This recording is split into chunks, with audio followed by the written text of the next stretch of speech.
Rich, dark caramel, one of my favorite things, is melt in your mouth delicious, especially when it's homemade.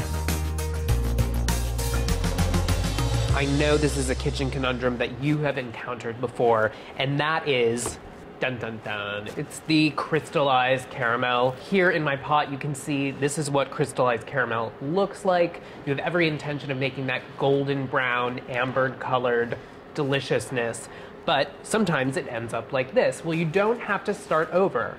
There's a super simple way of fixing this, and that is by just adding a little bit more water. So I have some regular room temperature water here. I'm going to add it to the crystallized mess.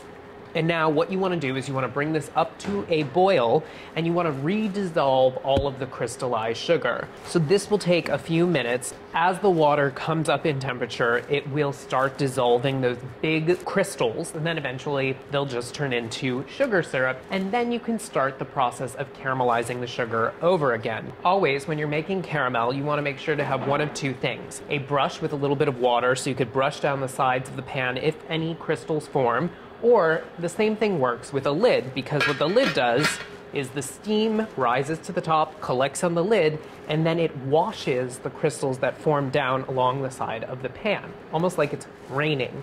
So you can keep this lid on until your sugar syrup starts to caramelize. So give it a check every once in a while to make sure it's cooking and caramelizing. So it's been a few minutes. Let's see how our sugar syrup is doing. It looks great. It's nice and viscous. You can see how the bubbles, they're popping, but they're slowly popping. You know that this means that you're getting close to your caramel. Oh, look, see, we have around the edge here, it's starting to turn a slight amber color. When that happens, start rotating your pot, swirling it around, and what this does is it encourages the caramel to caramelize at an even rate.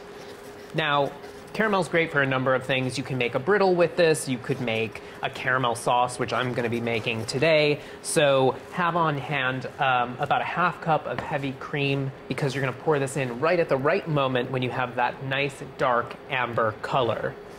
So we're getting there.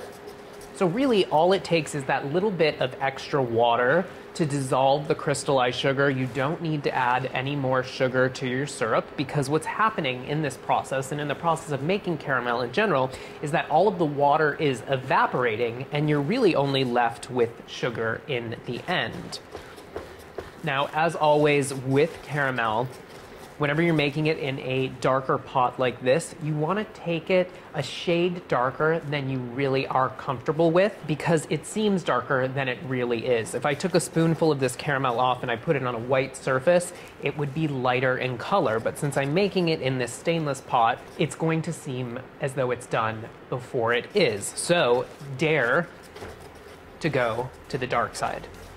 We look good here. I'm going to pull this off the heat, and I'm going to add the cream. Now you want to make sure that you add the cream off the heat so that this mixture doesn't bubble up and over your pot. Whisk it together and let this cool slightly before you enjoy it. And there you guys have it. So if you ever crystallize your caramel, hey, there's an easy way to fix it. Enjoy your caramel, guys.